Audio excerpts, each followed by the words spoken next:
Bago siya naging mentor at head coach ng greatest shooter na si Stephen Curry ay nagpakilala muna si Steve Kerr bilang isa sa mga sharpshooter noong 90s era. Ngunit ang mas tumatak sa kanya noon mga idol ay ang kanyang clutch famous jump shot na nagpanalo sa kanila noong 1997 NBA Finals kontra Utah Jazz. Pinagkatiwalaan siya ni Michael Jordan na siya ang bibira sa opensang yun. Hindi naman nagkamali si MJ mga idol dahil nakuha nga nila noon ang kanilang back-to-back champion. Kaya sa video natin ngayon ay ating pag-uusapan ang kwentong basketball ng 5-time NBA champion, ang 3-point assassin noong 90s era na si Steve Kerr. Kaya tara mga idol, diretso na tayo. 1988 NBA draft nang pumasok sa liga ng NBA si Steve Kerr bilang 50th overall pick. Muntik pa nga siyang maging undrafted mga idol. Siya ay pinili ng koponan ng Phoenix Suns. Ngunit kahit nga na-draft ito ng Suns ay hindi ito nabigyan ng pagkakataon na maipamalas ang kanyang pagiging shooter. Binigyan lamang siya noon ng 6 minutes playing time per game. Kaya naman napakababa din ng kanyang output na nag-average lang ng 2.1 points per game sa kanyang 26 games played. Well, hindi nga pinatagal ng Phoenix Suns itong si Steve Kerr sa kanilang kupunan dahil sa sumunod na season lang nang i-trade ito papuntang Cleveland Cavaliers. Well, kung sa Phoenix Suns ay 6 na minuto lang ang naibigay sa kanya, pagdating naman niya sa Cavaliers ay nagamit siya ng gusto ng kupunan. Sa kanyang unang season sa Cavs nang bigyan agad ito ng 21 minutes playing time per game. Hindi man siya naging starter sa kupunan pero maganda naman ang kanyang naiaambag lalo na sa kanyang pagiging 3-point assassin sa kupunan. Nagkaroon siya ng 47% sa 3-point field goal. 3 season ang itinagal ni Steve Kerr sa Cavaliers at sa kanyang huling season sa Cavs mga idol nang makarating pa ang koponan noon sa Eastern Conference Finals. Nakaharap nila dito ang pader na koponan noon ng Chicago Bulls na pinamumunuan ni Michael Jordan. Well, kahit papano naman ay nakasungkit ng panalo ang Cavs, ngunit hindi nga lang sila pinalad na makarating sa finals dahil tuluyan silang nilaglag ng Bulls sa Game 6 ng kanilang bakbakan.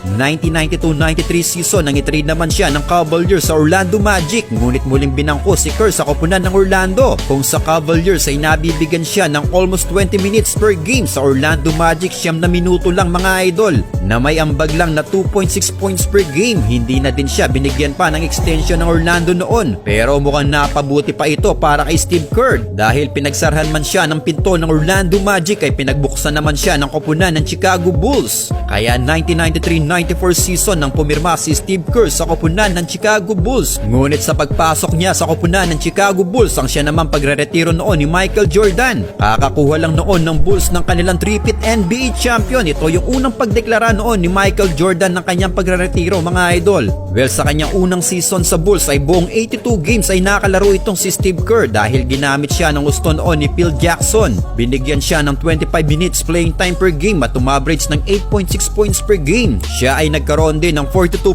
sa 3-point area. Yun nga lang dahil nawala nga si Jordan sa kanilang koponan ay hanggang semis ng playoffs lang ang inabot ng kanilang playoff run dahil tinaob sila noon ng New York Knicks at umabot nga ito sa Game 7 ng serye.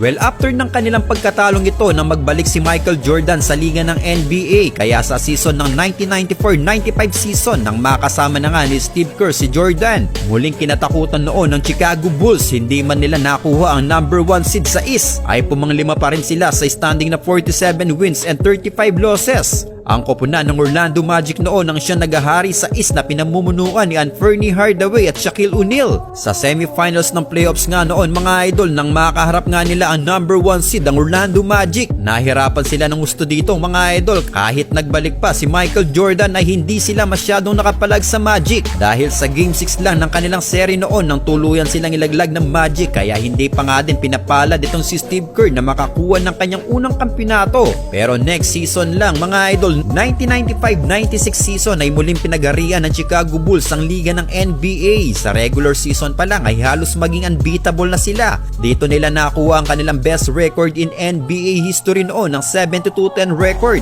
Nanatiling nasa second unit noon si Steve Kerr, ngunit nabibigyan naman ito ng mahabang minuto sa loob ng court. Nagagamit siya ng gusto ni Phil Jackson. Umaverage si Steve Kerr sa season ito ng 8.4 points per game na may 52% sa 3-point area. Mataas-taas ito mga idol. Well, pagdating nga noon ng playoffs ay halos walisin nilang lahat ang kanilang mga nakatapat. Isang beses lang silang nakatikim ng talo sa kanilang buong playoff run. Ito ay sa semis lang kontra New York Knicks, pero tinapos nga din nila ito sa Game 5. Winalis lang din ng walang kahirap-hirap sa East Finals ang tumalo sa kanila last playoff ang Orlando Magic. Kaya nakarating sila ng finals ng ganun lang kadali mga idol. Well, ang 1996 NBA Finals ay kumpiyansa si Steve Kerr na makukuha na niya ang kanyang unang kampyonato. Nakaharap nila noon ang number 1 seed din sa West noon ang Seattle Supersonics na pinamumunuan ni Gary Payton at Sean Kemp. Parang tigre na nilalamon noon ng Bulls ang Sonics sa kanilang first 3 games mga idol dahil nakuha agad ang 3-0 wins ng Bulls. Sinakala ng marami na wawalisin nga din ito ng Bulls, pero nakakuha nga ng panalo ang Sonics sa Game 4 at Game 5. Ngunit sa Game 6 nang tuluyan na nga makuha ni Steve Kerr ang kanyang unang kampyonato sa kanyang karera.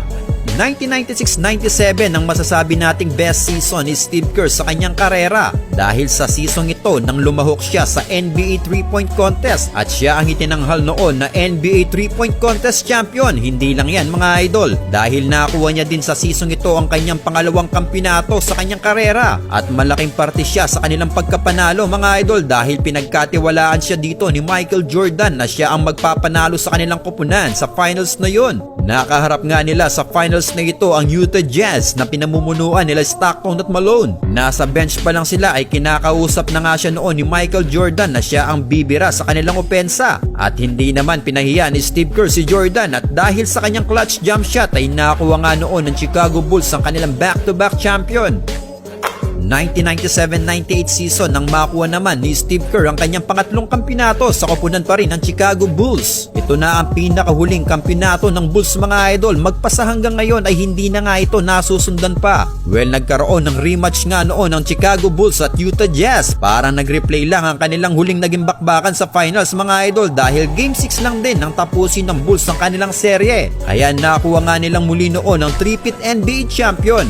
After nilang makuha ang kampyonato ay tuluyan na nga din nabuwag ang roster ng Chicago Bulls. Nagretirong muli si Michael Jordan at na-trade naman noon si Steve Kerr papuntang San Antonio Spurs. Ngunit muling napaganda ang pagkakalipat niya mga idol dahil nakasama naman niya dito sa Spurs ang Twin Tower na sila Tim Duncan at David Robinson. Guess what mga idol, sa unang season niya sa Spurs ay muli siyang nakalasap ng kampyonato. Parang nakuha niya din ang 4-peat NBA champion. Ito na ang kanyang pang-apat na kampyonato. At sa 2002-2003 season naman niya nakuha ang kanyang pang-5 at huling kampyonato. Ito ay sa koponan pa rin ng San Antonio Spurs. Ito na din ang kanyang huling season sa liga ng NBA mga idol dahil after nilang magkampiyon noon ay nag-anunsyo na nga si Steve Kerr ng kanyang pagre-retiro sa liga ng NBA.